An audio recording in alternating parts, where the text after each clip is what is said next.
Morning ji, नमस्कार। भूपेश आनंद, सुप्रभातम। Lecture number 8, last lecture बेटे, चैप्टर नंबर 5। किस तरह से बेटे हमने इन्वेस्टमेंट अप्रेजल टेक्निक्स भी धीरे धीरे कवर कर दिया। और मैं बड़ा एक्साइटेड हूं बेटे आज के लेक्चर में, लेक्चर नंबर 8 में, because I want to do test your understanding specifically for capital rationing situations. I think in lecture number 7 में आपने इंजॉय तो जरूर किया होगा। मैंने बड़ी सारी बातें I have told you in a different way, in different manner. मैं सच बता रहा हूं दोस्तों, मैं बेस्ट से बेस्ट देने की कोशिश कर रहा हूं आपको, कि मैं चाहता हूं कि you can clear first attempt. मतलब आपको क्लासरूम की फील आ रही होगी, और मेरी कोशिश है कि 0% डाउट्स हो आपके। फिर भी इनकेस यू हैव डाउट्स, आप मेरे से गूगल मीट के स्पेशलाइज सेशंस बुक कर सकते हैं। we will discuss in that what I want to say you, कि क्या आपको डाउट आ रही है। तो बेटे आपके लिए पूरी सपोर्ट है। आप रजिस्टर ओपन कर लें, लेक्चर 8 चैप्टर 5 F9, इसके बाद एक ही चैप्टर आएगा चैप्टर 6, उसके भी 6-7 लेक्चर होंगे। बेटे मैं क्या बताऊं, capital budgeting decisions, investment appraisal techniques मेरे खून के कतरे में बसा हुआ यार। ऐसा लगता है खत्म ही ना हो, बस क्या करें, time is limiting and we are doing capital rationing. मैं अगर एक ही चैप्टर में आपको 20-25 लेक्चर करा दूं तो आप घबरा जाएंगे। इसलिए मैं भूपेश आनंद ये चाहता हूं कि आप बस ईमानदारी से मेरे साथ, ईमानदारी से लगे रहें और अच्छी तरह से बातों को समझें। चैप्टर ओपन कर लीजिए, रजिस्टर ओपन कीजिए, कैलकुलेटर आज आपके पास होना बड़ा इंपॉर्टेंट है बेटा, क्योंकि मैंने भूपेश आनंद ने आपको बड़ी सारी बातें कैलकुलेटर के थ्रू बतानी है। स्प्रेडशीट अभी करने की जरूरत नहीं है बेटे, जब सब काम कैलकुलेटर से हो जाएगा तो हम 5 मिनट भी बचाएं। चलिए जी, lecture 8 chapter 5 last lecture, F9 financial management, capital rationing, and I am doing test your understanding. मैं आज टेस्ट योर अंडरस्टैंडिंग के क्वेश्चंस आपके सामने करूंगा। ACCA skill level F9, ACCA skill level F9। मैंने बड़ी प्यारी सी कोटेशन लिखी है, it always seem impossible until it is done. जब तक आप उसको करते नहीं हो ना, वो मुश्किल लगता है। जब आपने शुरुआत कर दी बेटे, F9 फाइनेंशियल मैनेजमेंट के मैंने पहले लाइव लेक्चर स्टार्ट किए, फिर जब सब बच्चों ने कहा जी रिकॉर्डेड भी हमारे को तो मुझे लगा यार 22 चैप्टर्स रिकॉर्ड करना, और आप में से काफी सारे बच्चों के आने वाले महीने में ही सेमेस्टर में पेपर थे। मैंने दिन रात मेहनत की, स्टार्ट कर दिया। स्टार्ट करने से पहले बहुत डिफिकल्ट लगता था, लेकिन जैसे जैसे चैप्टर्स होने लग गए मेरे को लगा कि अब मैं कर सकता हूं, कंप्लीट कर सकता हूं। तो पॉइंट ये आता है कि आपको स्टार्ट करना है। शुरू में तो हर चीज मुश्किल लगती है, धीरे धीरे आगे बढ़ना है। इन्हीं बातों के साथ मैं चाहता हूं कि आप टेबल चेयर में बैठ के पढ़ें। Lecture number 8, be happy, B jolly, B cheerful. Chapter number 5, lecture number 8। मैं आज आपके सामने 3 क्वेश्चंस कराऊंगा बेटे। Try yourself 5, try yourself 6, try yourself 7। अच्छा, एक बात छोटी सी कहनी है कि आपने चैप्टर 7 में, लेक्चर 7 में वैसे ये बात समझ ली है। स्टिल मैं ये कहना चाहता हूं कि when you are a finance manager and when you have funds, available funds, that these are the available funds, maximum these are the funds which are available. तो आपको अब ये चेक करना है कि इतने फंड्स ही हैं हमारे पास, इतना रोकड़ा है। मैं आज पैसे की कहानी दिखाऊंगा बेटे। पैसा पैसा करती है, ये ले तू पैसा, हो जा तू मेरी। आइए ना, आइए कैटरीना कैफ की बात सुनिए तो सही, क्या कहना चाहती है कैटरीना, देखते हैं। तू मरती है, एक बात मुझे बतला दे, तू उस रब से क्यों नहीं डरती है। बेटे funds are limited for a finance manager, funds are limited. Now you have to find out that where those funds should be allocated so that you can get the maximum benefit out of that. ठीक है जी। क्या होता है पैसे का, पैसे की लगा दूं ढेरी। क्या होता है पैसे का, पैसे की लगा दूं ढेरी। बेटे ये बातें खाली फिल्मी हैं, आप नहीं ढेरी लगा सकते। आपको हमेशा लगेगा कि फंड्स लिमिटेड हैं, और भी फंड्स होते तो हम कुछ और करते, है ना। तो आइए इन्हीं बातों के साथ मैं आज आपके सामने बड़ी प्यारी सी बातों को लेके आऊंगा, और उन बातों का नाम है क्या, क्या नाम है बेटे, क्या है बता सकते हो? मैं भूपेश आनंद, आपको ये कहना चाह रहा हूं कि आपके पास अवेलेबल फंड्स हैं, let it be $1 lakh, let it be $1 million. I am not concerned with that. Let it be 1 lakh pounds, 1 million pounds, कुछ भी. मैंने लेक्चर 7 में इस बात को बताने की कोशिश की कि सबसे पहले weather it is a case of divisible project और इनडिविजिबल प्रोजेक्ट, ध्यान से सुनना, आपको सबसे पहले प्रॉफिटेबिलिटी इंडेक्स कैलकुलेट करना है. जो भी इंफॉर्मेशन दी होगी जनरली वो आपको प्रेजेंट वैल्यूज देंगे, तो you have to firstly calculate profitability index, that is desirability factor, and then you have to give ranking whether it is a case of divisible projects or whether it is a case of indivisible projects. I repeat, दोस्तों आपको दोनों cases में पहले ranking तक same कार्यक्रम करना है. ये तो रैंकिंग देने के बाद आप कॉम्बिनेशंस बनाते हैं, आप कॉम्बिनेशंस प्रिपेयर करते हैं यहां पर, और यहां पर कुछ दूसरी एलोकेशन प्रोसेस करते हैं, वो मैं आपको आज बताऊंगा. मतलब इधर आप trial and error method follow करेंगे, जुगाड़ करेंगे, जुगाड़, और यहां पर एक सिस्टमैटिक मैनर होगा, क्योंकि प्रोजेक्ट्स आप स्मॉल में भी कर सकते हैं. बस आइए जी क्वेश्चन करके देखेंगे, तब ज्यादा पता चलेगा. मैं भूपेश आनंद चाहता हूं कि कैप्लॉन अपने सामने ओपन कर लीजिए. मैं सबसे पहले try yourself test your understanding question number 5 कराने जा रहा हूं, और उसमें क्या करा रहा हूं, पहले क्वेश्चन को पढ़ते हैं, फिर हम देखेंगे कि मैं क्या बताना चाहता हूं. आइए जी, आइए दोस्त, दोस्त आओ ना मेरे बेटे, आओ ना. डिविजिबल प्रोजेक्ट, अच्छा पेपर में ये लिखा नहीं जाएगा कि डिविजिबल है या इनडिविजिबल है, ठीक है. अगर कुछ भी नहीं लिखा तो आप डिविजिबल मानना, लिखा है फिर तो मानना ही पड़ेगा, ठीक है sir. A company has $1 lakh available for investment. तो कहते हैं कि हमारे पास एक खोखा, हाँ 1 लाख ही है, लेकिन 5 तरह की इन्वेस्टमेंट्स हैं जहां पर हम इन्वेस्ट कर सकते हैं.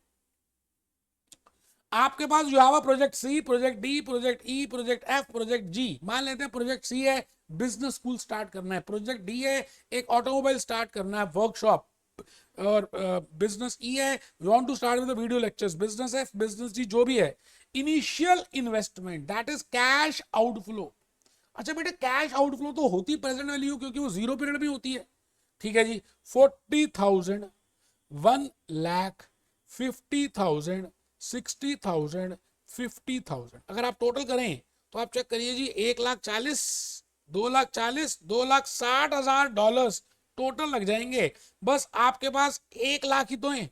इट मींस अगर $2,60,000 होते तो मैं सारे प्रोजेक्ट एक्सेप्ट कर सकता था if they have positive, if they have greater than 1 profitability index. But because I have only $1 lakh,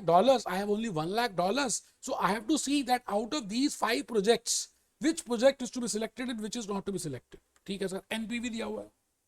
भाई और बहनों मुझे एक बात बता दीजिए कि एनपीवी का वैसे मतलब क्या होता है? Present value of cash inflows minus present value of cash outflows. अच्छा आपको जब इसमें से एक चीज दी जाए, ये भी गिवन है, एनपीवी गिवन है, आउटफ्लो भी गिवन है, तो क्या लगता है इनफ्लो नहीं निकाल सकते? बिल्कुल निकाल सकते हैं. अभी देखते हैं, determine which project should be chosen to maximise the return to the business. मैं कहता हूं कि अगर यहां पर डिविजिबल नहीं लिखा होता और पूरे क्वेश्चन में चेक करें ये भी नहीं लिखा कि वो इंडिविजिबल है, तब भी हम इस क्वेश्चन में डिविजिबल प्रोजेक्ट्स मान के ही करते. इसका मतलब क्योंकि इंडिविजुअल में थोड़ा सा जुगाड़ ज्यादा करना पड़ता है, trial and error method which we have seen in last lecture number 7. So my dear friends, मेरे प्यारे दोस्तों, अगर आपको ये नहीं बताया जाए कि टाइप ऑफ प्रोजेक्ट क्या है और आपको चॉइस मिले, तो आप तो आसान तरीका लेना. एग्जामिनेशन किट में, वर्कबुक में they have assumed this project as divisible project. if nothing is given, if question is silent, but if it is given, अगर क्वेश्चन चीख रहा है मेरी आवाज सुनो, तब तो लेना ही पड़ेगा. तो आप देखिए जी, a company has $1 lakh available for this. अब इसके लिए क्या मैंने बनाया है? सवाल ये आता है कि मैंने क्या प्रिपेयर किया है, कि आपको तभी तो समझ आएगा कि मैंने बनाया क्या है यार. क्या आपको लगता है? आइए दोस्त, बिल्कुल समझ गए। मैं आपके सामने अपनी शीट में आ गया और आपके सामने अपनी स्लाइड्स बनाई। Test your understanding question number 5, ऊपर हेडिंग लिखी। बेटे पहला स्टेप है, step number 1 is statement showing firstly you will calculate present value of outflows. अब यहाँ पे आउटफ्लोज की प्रेजेंट वैल्यू निकालने की जरूरत नहीं है, because we have assumed that zero period में सारी आउटफ्लो जीरो पीरियड की है। Second step is you have to calculate present value of inflows. यहाँ पे वो कैलकुलेट करेंगे। Step number 3 is you will calculate NPV. Step number 4 is you will go for profitability index. Step number 5 is you will give the ranking. पहले 5 steps divisible में भी और indivisible में भी सेम है। तो आप रजिस्टर सामने निकाल लीजिए, हेडिंग लिखिए, हिम्मत कीजिए, कमर सीधी कर दीजिए और लिखिए। पहला कॉलम है प्रोजेक्ट्स का, दूसरा कॉलम है present value of cash outflows का, present value of cash outflows का। फिर हमारा कॉलम है present value of cash inflows का।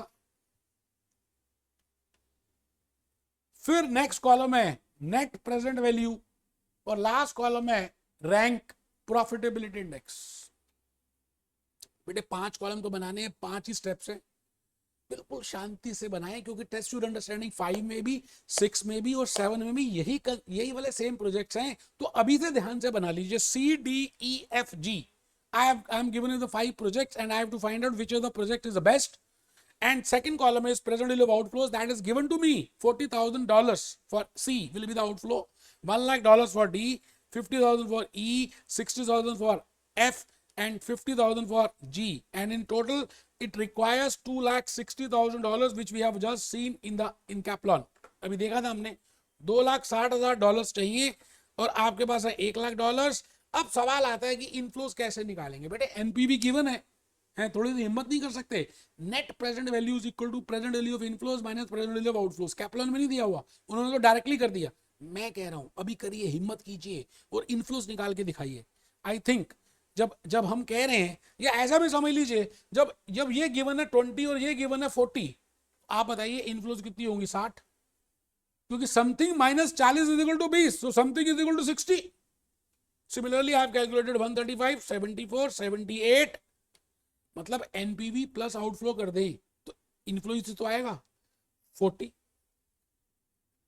अब एनपीवी के बाद आप सबको नेक्स्ट कैलकुलेट करना है प्रॉफिटेबिलिटी इंडेक्स। मैंने कारपेंटर की कहानी बताई थी लेक्चर 7 में कि एक कारपेंटर था, उसके पास टाइम नहीं था, तो कौन सा काम करेगा? और अगर कारपेंटर है, उसके पास टाइम है, तो कौन सा काम करेगा? तो बेटे profitability index 1.5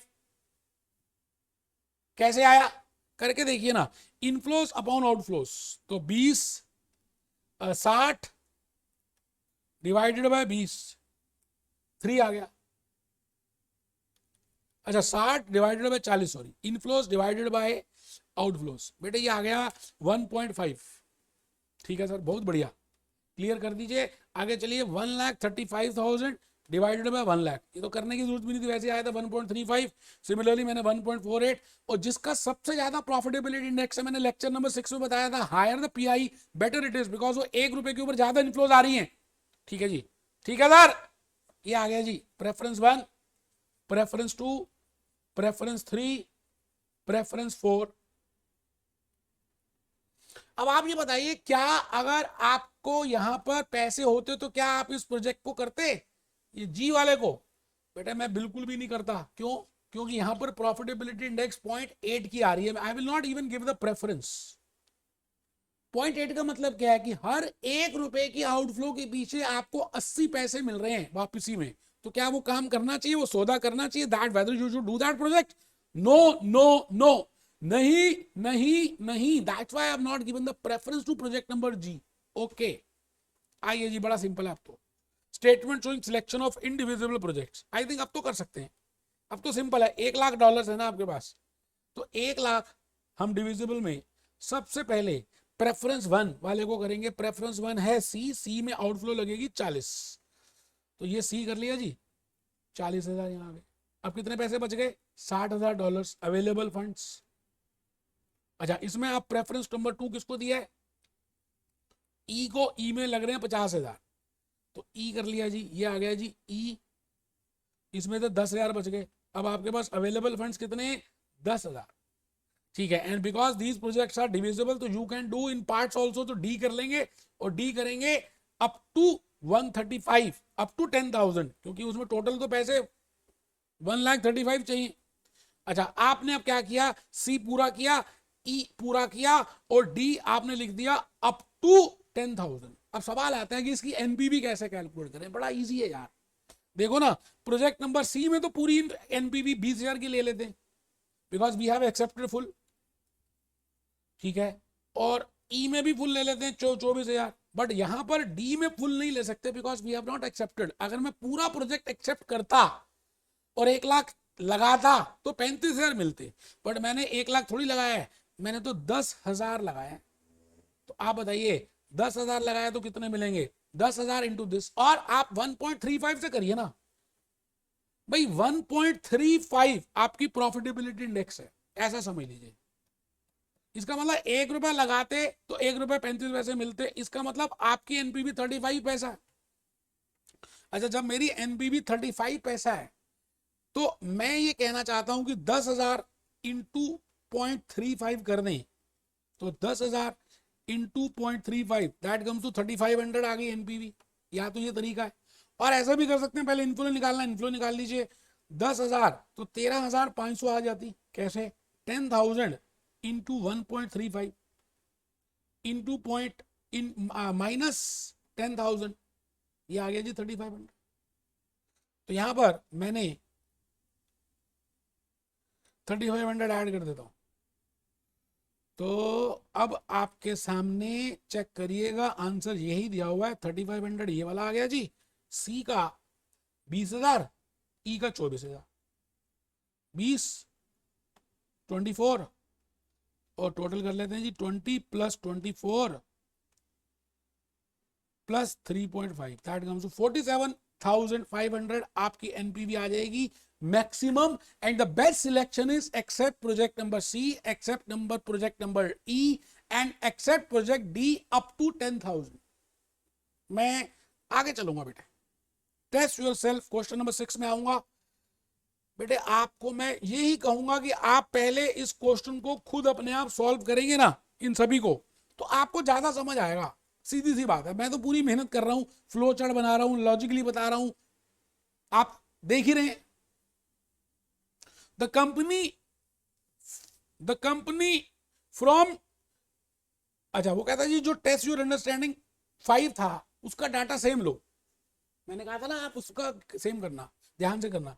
but the time of projects are, वो कहता है जी अगर वो प्रोजेक्ट्स इनडिविजिबल होते, जैसे मैंने आपको लेक्चर 6 में एक केस, लेक्चर 7 में केस स्टडी कराई थी, एक ही केस स्टडी में डिविजिबल भी लिया और एक ही केस स्टडी में इंडिविजिबल भी लिया, तो आपको ज्यादा समझ आया कि करना क्या है। इनडिविजिबल का मतलब है या तो उस प्रोजेक्ट को पूरा कर दो और या छोड़ दो, आधा अधूरा नहीं कर सकते। ठीक है sir.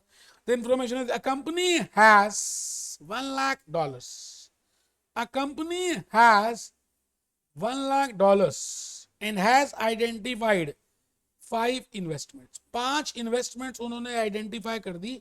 All investments must be started now. वो कहते हैं या तो अभी करो या छोड़ दो। ठीक है sir.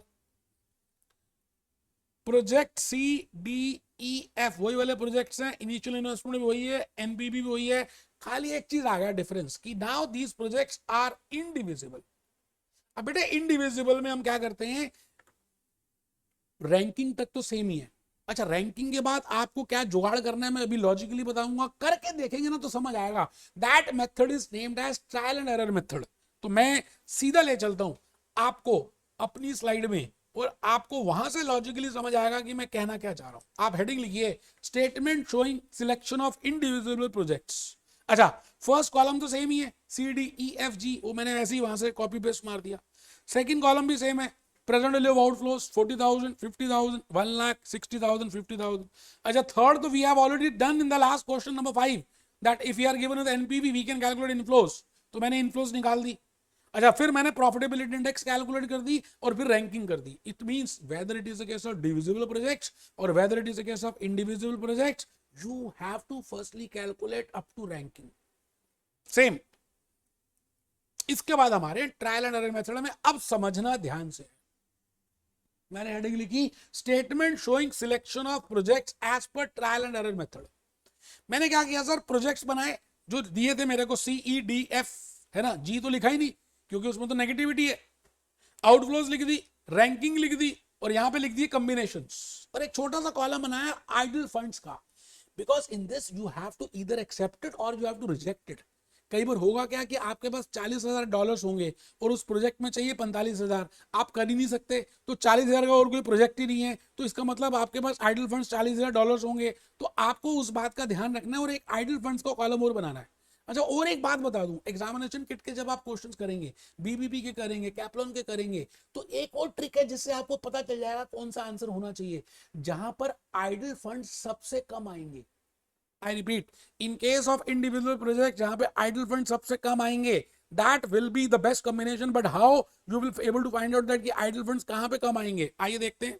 Project number C first preference दी मैंने, प्रोजेक्ट नंबर ई को सेकंड प्रेफरेंस दी, प्रोजेक्ट नंबर डी को थर्ड प्रेफरेंस दी, प्रोजेक्ट नंबर एफ को फोर्थ प्रेफरेंस दी। मैंने प्रेफरेंस वाइज लिख दिया CDEF, CEDF। क्वेश्चन में दिया है CDEF, मैंने लिखा CEDF बिकॉज प्रेफरेंस 2 मैंने ई को दी है। अच्छा, मेरे पास 1 लाख रुपए है, आपको ध्यान रखना है कि 1 लाख रुपए है। एक तो ये बात का ध्यान रखना है कि टोटल फंड्स 1 लाख रुपए हैं।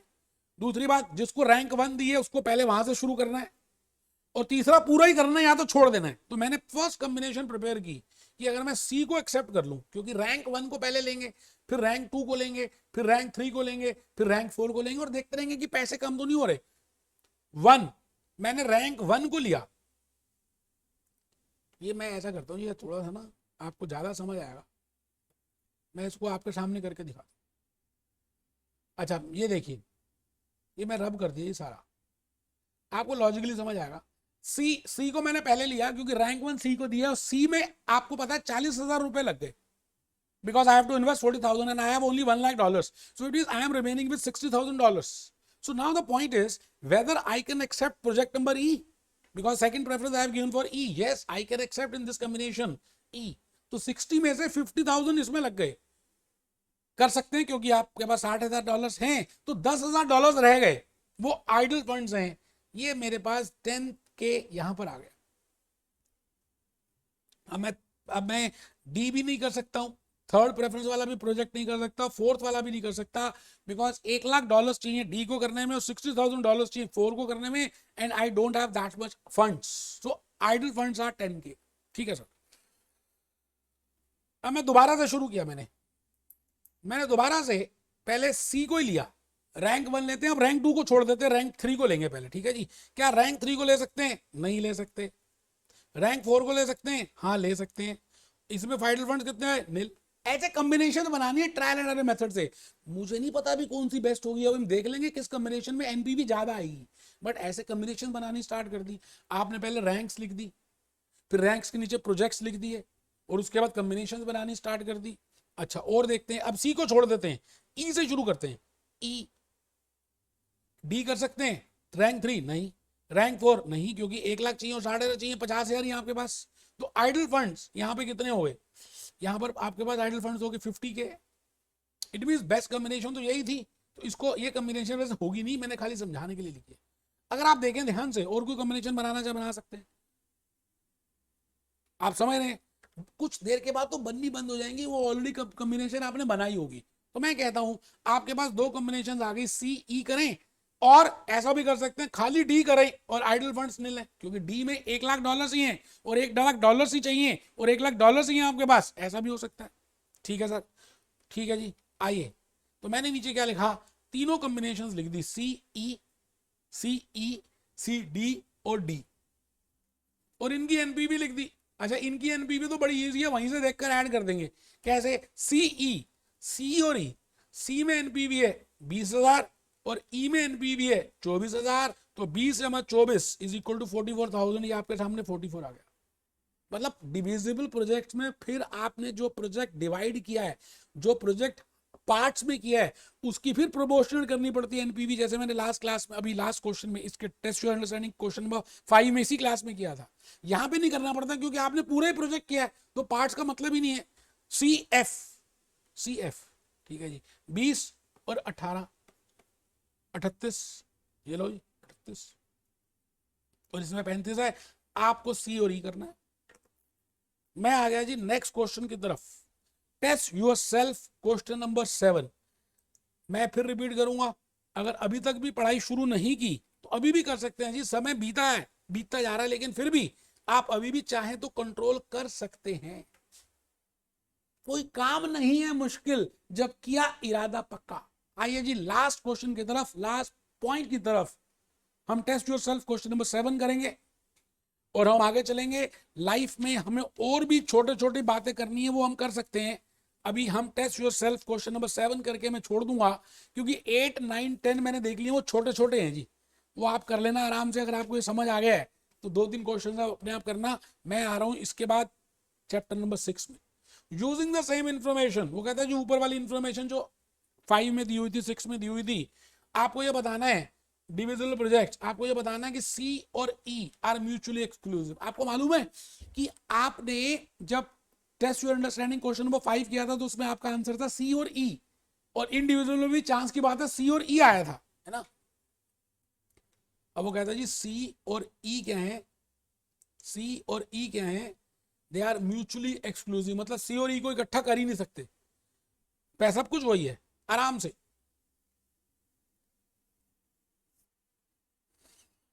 अभी तक हम अज्यूम कर रहे थे कि सी और E are independent projects, that's why I can accept C as well as E. Now the point is C and E are mutually exclusive, either I can accept C और I can do E, I can not do both. ठीक sir, बढ़िया। मैं चल पड़ा अस्मो मां सदगमया, हे भगवान मुझे रोशनी की तरफ लेके चल, जहां सच्चाई है वहां लेके चल, जहां ज्ञान है वहां लेके चल। तमसो मां ज्योतिर्गमया, statement showing selection of optimum projects. I think up to ranking we have already discussed, so there is no need to waste the time that how I am calculating ranking. Same question, same data, same information we have done in test your understanding question number 5 and as well as 6, 1 2 3 4. Now the point is, if the point is C and E are mutually exclusive, it means I can either accept C or I can accept E. I cannot accept both. मैं दोनों accept नहीं कर सकता हूं, मुझे 1 लाख रुपए है मेरे पास, ठीक। Projects are indivisible, okay. तो मेरे पास दोबारा से $1 लाख है। $1 लाख में मैंने फर्स्ट रैंक सी को दी हुई है, सेकंड रैंक ई को दी है, थर्ड रैंक डी को दी है, फोर्थ रैंक एफ को दी है। कोई मुश्किल है ही नहीं। आपने क्या करना है, यहां लिखना है rank, rank 1, rank 2, rank 3, rank 4। पहले सी कर लिया, अब ई कर ही नहीं सकते, है ना। रैंक 1 में वैसे सी है, ई है, डी है, एफ है। आप क्या करो, ऐसे लिख भी सकते हो जैसे मैंने आपको लेक्चर नंबर 7 में कराया था। सी कर लो, सी कर लिया, और क्या डी कर सकते हैं? नहीं, ये तो वैसे भी नहीं कर सकते क्योंकि ये दोनों प्रोजेक्ट्स म्यूचुअली एक्सक्लूसिव हैं। तो क्या डी कर सकते हैं? नहीं, क्योंकि $1 लाख उसमें। क्या एफ कर सकते हैं? हाँ, एफ कर सकते हैं क्योंकि एफ में 60,000 है, तो एफ कर सकते हैं। पहली कॉम्बिनेशन तो ये बन गई। दूसरी कॉम्बिनेशन ई कर लो। अच्छा, ई कर लिया तो उसमें लग गए 74 और 50। क्या डी कर सकते हैं? नहीं। क्या एफ कर सकते हैं? एफ कर सकते हैं। एफ में आउटफ्लो कितनी है? 60 नहीं कर सकते। ई और डी, ई ई ई ई, अच्छा। अगर ये प्रोजेक्ट डिविजिबल होते तो फिर हम, अच्छा ये बताओ, पहले सी और डी समझ आ गया, और अब हम देख रहे हैं कि हम नेक्स्ट कॉम्बिनेशन कौन सी लें। ई, ई में कितने हैं जी? 50 और उसने कहा जी assume that these projects are divisible. ये क्वेश्चन करना है हमने डिविजिबल प्रोजेक्ट्स मान के। तो पहली कॉम्बिनेशन क्या बन गई? सी और एफ। दूसरी कॉम्बिनेशन क्या बन गई? ई और एफ। ये दो कॉम्बिनेशन बनी, जिस कॉम्बिनेशन में एनपीवी ज्यादा है कि एक्सेप्ट कर लेना। तो मेरे को लगता है आपको मैंने बातें बड़ी डिटेल में ईमानदारी से बताने की कोशिश की है। हम मिल रहे हैं चैप्टर नंबर 6 में, be happy, B jolly, B cheerful. और मैं मान के चल रहा हूं कि इसमें जो 2-3 छोटे छोटे क्वेश्चन आप अपने आप करेंगे यार, तभी तो समझ आएगा। आप बताओ ना, लॉजिकली समझ कैसे आएगा अगर आप नहीं करते। मिलते हैं दोस्त।